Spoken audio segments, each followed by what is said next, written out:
Oi, pessoal. Nós vamos continuar hoje o estudo da lição da Escola Sabatina, mas antes da gente entrar no tema, eu queria oferecer para vocês um curso bíblico digital.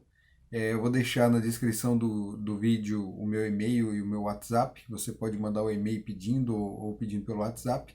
É um curso simples, você pode, usando o seu celular mesmo, você consegue digitar as respostas e depois você envia para mim e eu vou fazer a correção do texto e posso tirar dúvidas também. Então é uma coisa bem simples. Se você tiver interesse, e eu recomendo, é um bom curso, vai te trazer mais conhecimento, vai te ajudar na compreensão da palavra de Deus.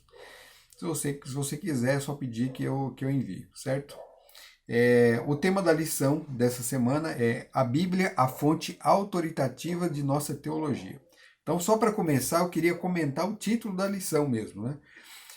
A Bíblia como fonte autoritativa, né? Da onde foi que tiraram essa palavra? Que é uma palavra que, se eu não me engano, não existe na língua portuguesa. Palavra autoritativa. Tanto é que da onde foi isso aí foi tirado de uma tradução recente do livro Grande Conflito de Ellen White, e ele diz assim: em sua palavra, Deus conferiu aos homens o conhecimento necessário para a salvação. As Santas Escrituras devem ser aceitas como autoritativa e infalível revelação de sua vontade.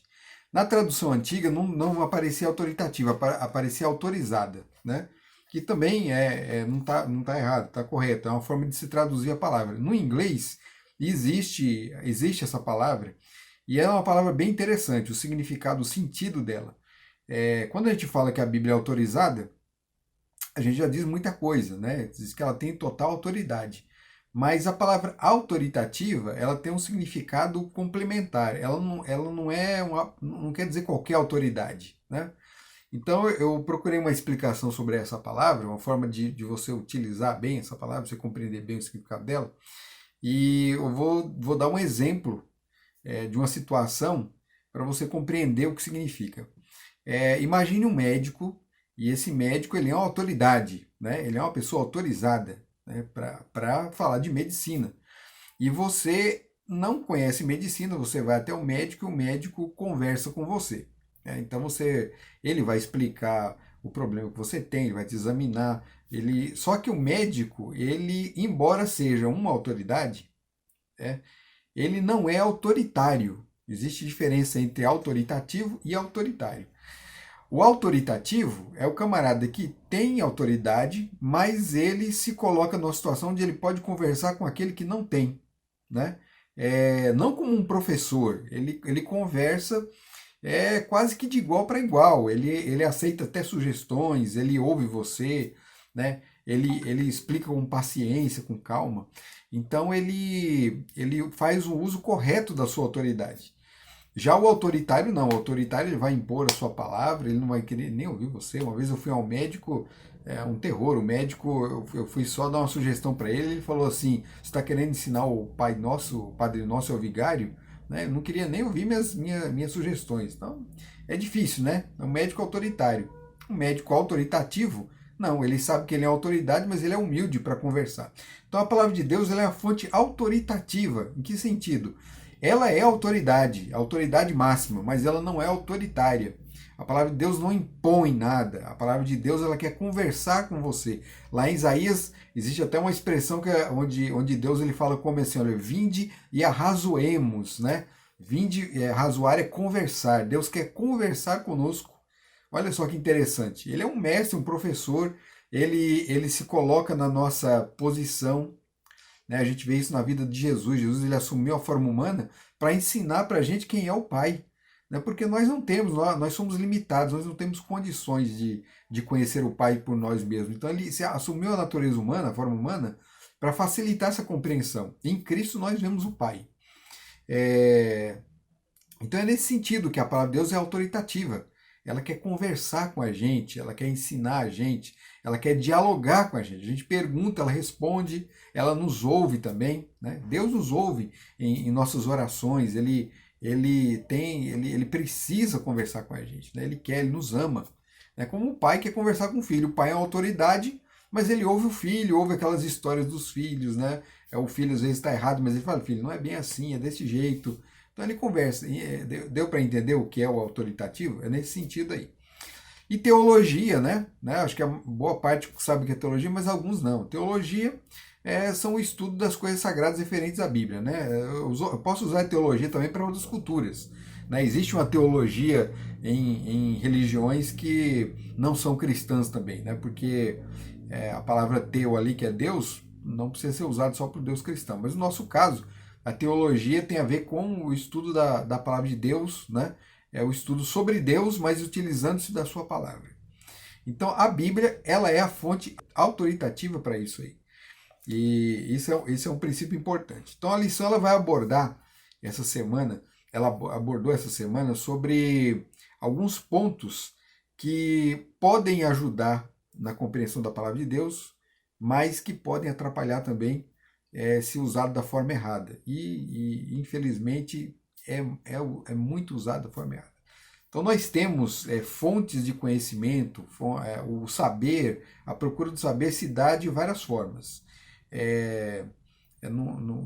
Não é só utilizando a palavra de Deus que a gente busca conhecimento, não.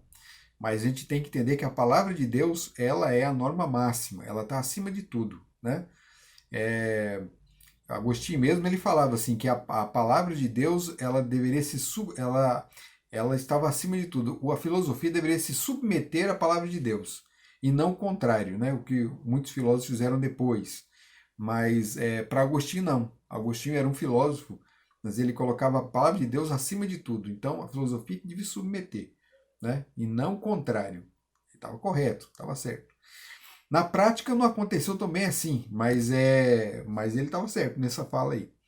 Então nós temos aqui, nós vamos falar sobre tradição, experiência, cultura e razão, né? São coisas importantes, né, para a nossa vida e para a busca do conhecimento, a busca da verdade, mas nós temos que ser muito cuidadosos com isso aí. Então vamos falar primeiro sobre a tradição. A tradição é uma coisa boa, né? A tradição é uma coisa importante. A tradição, ela nos ajuda a acentuar coisas boas, né? A tradição nos ajuda a revigorar práticas que são importantes para culturalmente falando, até para a religião mesmo. Então, por exemplo, religião e tradição e igreja, elas estão ali juntas, né? Não tem como separar, né? Toda igreja ela vai ter uma tradição, ela vai seguir uma tradição. Isso é comum em todas, não só na religião, mas na cultura em forma geral, né? Tradição é uma coisa que existe, tem gente que luta contra, né? Que é um mundo sem tradições, a luta maluca, isso é uma luta doida, é lutar contra moinhos de vento, né? Como o Don Quixote fazia. Então, tradição é uma coisa interessante. Você não pode deixar que a tradição segue você, porque a tradição às vezes cega, né? A tradição cega, a tradição às vezes emburrece, né? Você se torna incapaz de tomar certas atitudes ou tomar novas decisões, porque a tradição tem que ser seguida e você não pode quebrar ela de forma alguma, em hipótese alguma, de maneira alguma. Então, isso aí se torna um problema. Nos dias de Jesus chamou a atenção dos fariseus, porque os fariseus exaltavam a tradição, que em alguns, no caso deles, eles tinham muitas. A tradição deles era bem complicada e eles amontoavam coisas que às vezes obliteravam o sentido da palavra de Deus, né? Vou dar um exemplo aqui. Por exemplo, Jesus ele chamou a atenção deles porque eles alguns judeus se apropriavam de uma tradição que eles tinham, de que tudo bem que eles possuíam era uma oferta para o Senhor. Então, sendo uma oferta para o Senhor, eles não precisavam dar nem para os pobres, nem para os pais. Né? Para os pais, eles não poderiam separar, porque era tudo para o Senhor. Enquanto que outras pessoas carentes ficavam necessitadas. No fim, eles nem usavam para o Senhor, nem usavam para as pessoas carentes. Né? Eles usavam aquilo ali para justificar. Então, Jesus estava apontando uma forma como a tradição estava sendo usada de uma forma incorreta. Né? Nossos bens, nossas ofertas, tudo que nós temos são do Senhor mesmo, são ofertas do Senhor, mas cada coisa pode ser usada para determinados fins, né? E parte disso aí, do que nós temos, é para beneficiar outras pessoas. Uma religião que não beneficia outras pessoas é uma religião morta, né? Pobre. Então a tradição, ela sempre tomar muito cuidado. A igreja medieval, né, ela usa a tradição, infelizmente, como forma como guia para suas doutrinas religiosas. E isso é um erro muito grave, né? Por isso que na Idade Média os protestantes eles estabeleceram 5 solas, né? 5 princípios da vida religiosa, para a vida religiosa, para a vida do cristão. Uma delas é a sola escritura, ou seja, somente a escritura. Então ela diz assim, que segundo a Reforma Protestante, a sola escritura é o princípio segundo o qual a Bíblia tem absoluta primazia ante a tradição, né, legada pelo magistério da Igreja Cristã. Então, quando os princípios doutrinários entram em choque com a tradição, o que vale é o princípio bíblico e não a tradição, né? Então, isso é uma coisa que tem que ficar clara. Então, a tradição é um fator. Experiência religiosa, ela nunca pode se sobrepor à palavra de Deus. Ó, a experiência deve ser moldada pela palavra e não o contrário, né? Paulo ele teve um problema muito sério com os cristãos lá em Corinto, porque eles estavam.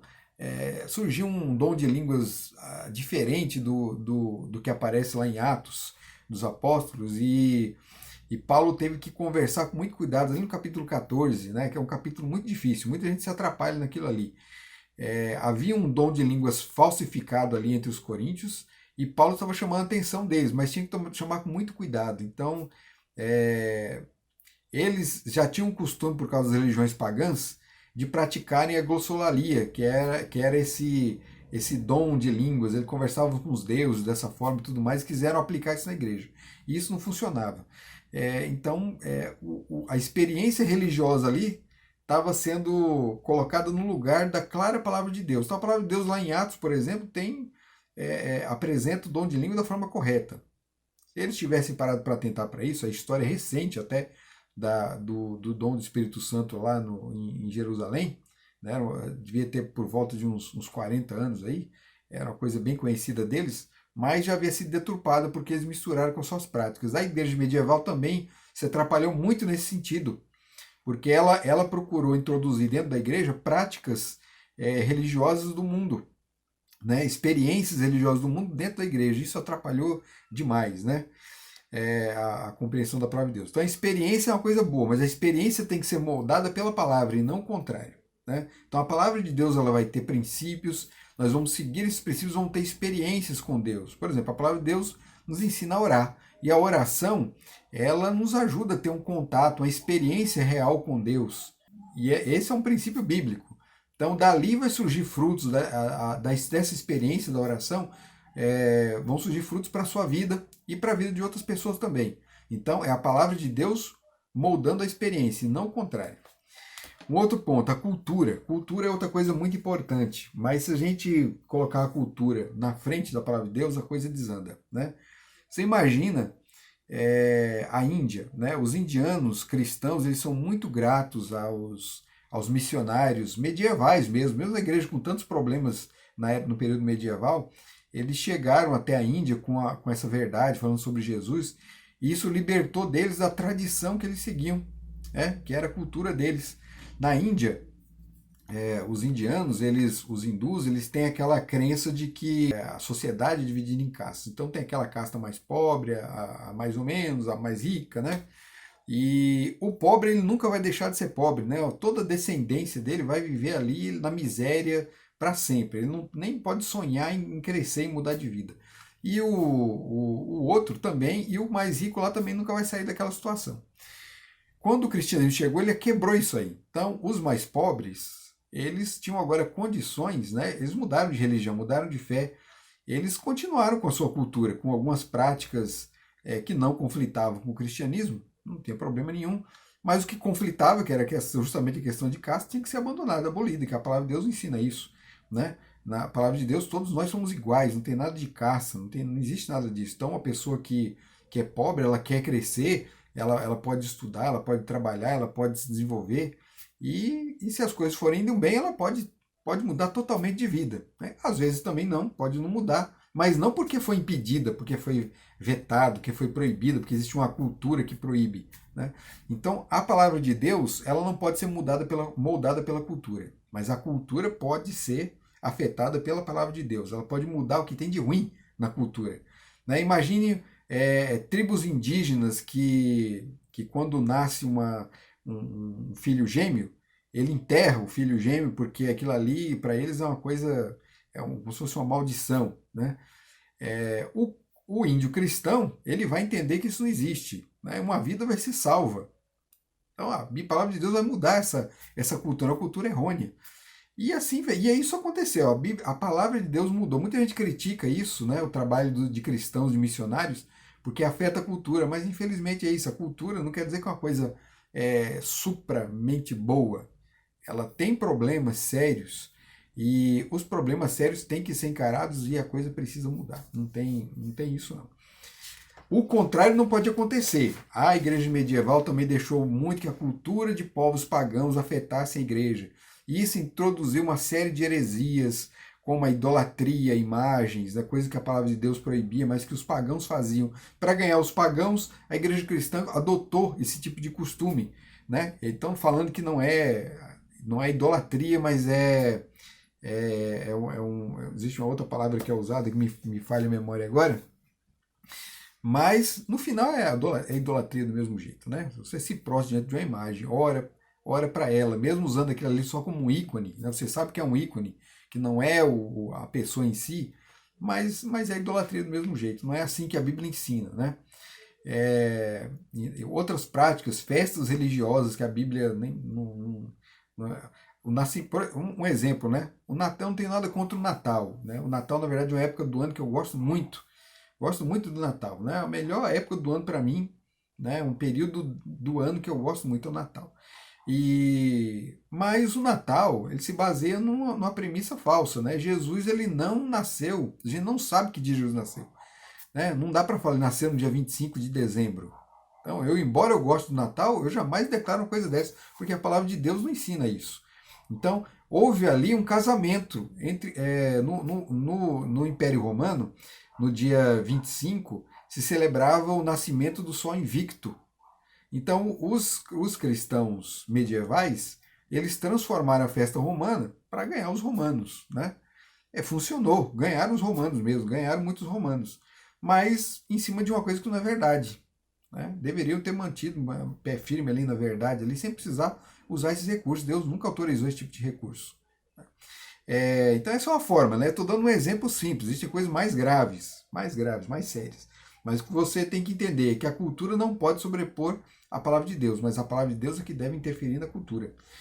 E continuando aqui, nós temos a razão.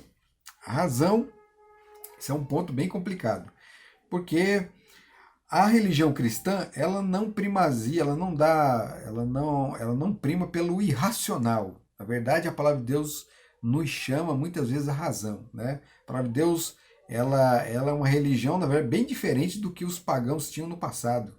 Era uma coisa muito espiritualizada, muito subjetiva. Não, a religião que surge ali com os hebreus, no judaísmo, ela é uma coisa bem firme, bem concreta, né? Quase que palpável. Então, a razão ela é chamada ali, a experiência cristã precisa da razão. Paulo mesmo ele fala assim, que o nosso culto deve ser racional, não aquele culto de emoções, culto com aqueles êxtases, né, que levam que desorientam muitas vezes, né, não traz iluminação, não traz mudança de caráter, nem nada. Tem que ser um culto racional, eu tenho que entender a palavra de Deus, eu tenho que buscar entender, tirar da palavra de Deus conhecimento. Mas no final da Idade Média surgiu ali o iluminismo e o racionalismo, né? Não são coisas ruins, mas quando você impõe a razão acima de tudo, acima do conhecimento, da verdade bíblica, aí a coisa desanda. Aí a coisa desanda completamente, né? Tem um exemplo do presidente Thomas Jefferson, ele, um racionalista, ele quis mas ao mesmo tempo um apreciador da palavra de Deus. Então o que ele quis fazer? Ele quis casar as duas coisas, mas casou da forma errada. Ele criou uma Bíblia né? Não era, não se chamava Bíblia, né? Eu tenho um nome anotado aqui, é A Vida e a Moral de Jesus de Nazaré, que se tornou, né, passou a ser conhecido como a Bíblia de Jefferson. E nessa Bíblia ele tirou tudo aquilo que a razão não podia explicar, o que parecia ser irracional, como os milagres de Jesus, o nascimento virginal, a ressurreição, né? E quis manter só os ensinos de Jesus sobre o amor, sobre a justiça. Então parece uma coisa bonita, né? Mas não é. Para o cristianismo não é. Não adianta. Jesus, ele não foi um líder, não foi um filósofo, ele não foi um sábio qualquer, né? Uma vez o jovem rico chegou até ele e falou assim: bom mestre. Ele falou: por que pergunta a respeito de bom? Né? Bom é só Deus. Jesus não entendia a si mesmo como um mestre, como os mestres que existiam na época, os outros rabinos. Ele trazia uma verdade eterna, uma verdade que vinha de Deus, uma sabedoria que estava acima de qualquer outra, né? Sabedoria das sabedorias. Então, a palavra de Deus, ela não pode submeter essa razão humana. A razão humana acha que a palavra de Deus é loucura. Paulo já falava isso, né? A palavra de Deus é loucura para os homens, para os sábios desse mundo aí, é loucura. Então, Thomas Jefferson errou. Ele não, na verdade, não conseguiu nada com isso, né? É só um fato histórico interessante, só. No passado é mais isso. E certamente deve ter, eu não li, mas deve ter alguma reflexão filosófica interessante ali que pode ser utilizada, mas perde todo o brilho e a potência da palavra de Deus, né? O poder transformador dela. A palavra não deve submeter à razão humana, mas a razão humana deve se submeter à palavra de Deus. A palavra de Deus é a fonte, né?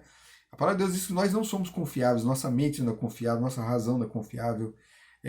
Então a palavra de Deus tem que ser submetida, o conhecimento humano tem que ser submetido à palavra de Deus, né? Vem dizendo assim lá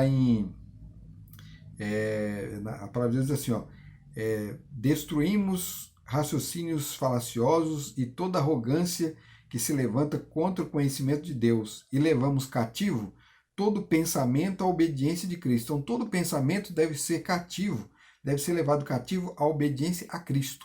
Então a nossa razão, nossa mente tem que se submeter a Cristo. Cristo é a cabeça, né? A razão é a cabeça.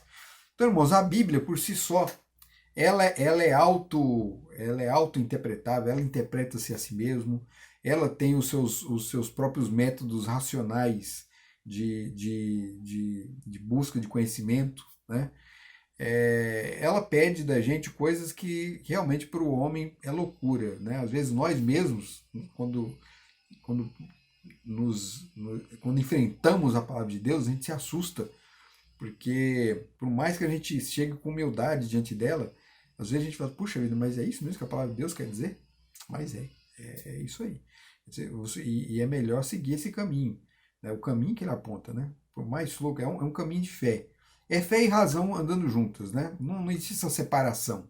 Simplesmente o homem inventou uma separação aí, fé sem razão, razão sem fé. Então a razão sem fé não vale nada, não tem valor algum. E a fé sem razão é fideísmo, né? É aquela coisa maluca, né?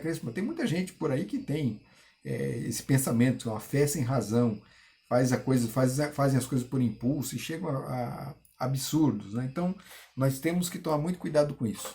A fé, ela é racional.